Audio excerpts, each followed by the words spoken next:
Hey guys, how's it going? Matt the Aussie here. Back with some more fascinating flat Earth evidence. Um, when I started this video, I sat for a minute and tried to think of what I could possibly talk about because there's so much different types of evidence out there. In fact, I've actually discovered about 200 pieces of evidence thus far. I'm sure there's more pieces of evidence out there waiting to be researched and discovered. First off, before I get into my debate, or I guess talk about my finds, let me just go ahead right off the bat and state that I'm a scientist. And I am a real scientist, one that does not base their science off theories. And that's one thing I want to talk to you all about. There's a difference. There's a difference between science and scientism. Scientism is when science basically is built on lies. Essentially, it's more of a faith than a science. It's like a faith disguised with lies to make it seem like it's legitimate, but it's not. Anything that's based off a theory and is taken as scientific fact based on that theory alone with no concrete solid evidence is not scientific fact. I repeat, is not scientific fact. For example, the fact they tell us we live on a ball. There's no scientific backing to state that we live on a ball. There's never once been a photograph from space that has been genuine. In fact, if you ask NASA, they'll tell you they're all composite CGI images. Every single one. In fact, there's not even been a single genuine photo of a planet. Why? Because the 7 planets are actually the 7 wandering stars. They're not planets at all. In fact, it's funny that we even call our word planet, because the word planet derives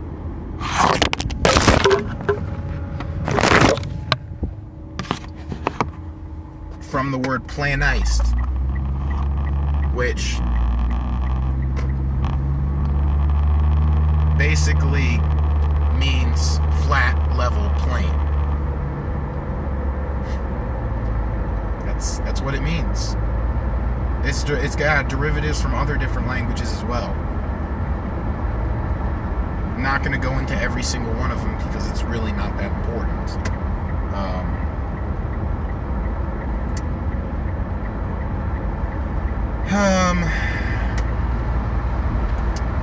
So all they really did is attach a T to the word planite. Plane, flat. And told us, yep, there it is. We live on a planet and you live on a ball. But how can it be a planet when the word planet is completely opposite of the nature of our planet, of our Earth? Now, the second thing I wanted to talk about, sunspots. Sunspots will generally occur over the cloud layer. And as with any sort of heat light source, the closer a light source is, the more pinpoint and exact the spot is on that object. The further away you take the light source, the less of a sunspot or a spot of light you'll see. Now let me ask you guys a question. If the sun is 93 million miles away, like we've been taught, why is it that you can see sunspots over the clouds? Probably every day, I'd be willing to bet. Why? If the sun's 93 million miles away, we shouldn't even be able to see the sun as big as it is. It should be no different in size comparison to the stars. because our sun is a star. Can you see 150 miles away with your naked eye? No, you can't. So why would you think that you could see? Why would you assume that the sun is 93 million miles away? It just doesn't make any sense. Doesn't.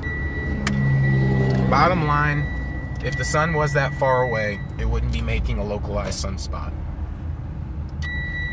Now, for the sake of, as I always say, for the sake of making my videos short and simple as possible, I'm going to go ahead and end it right here.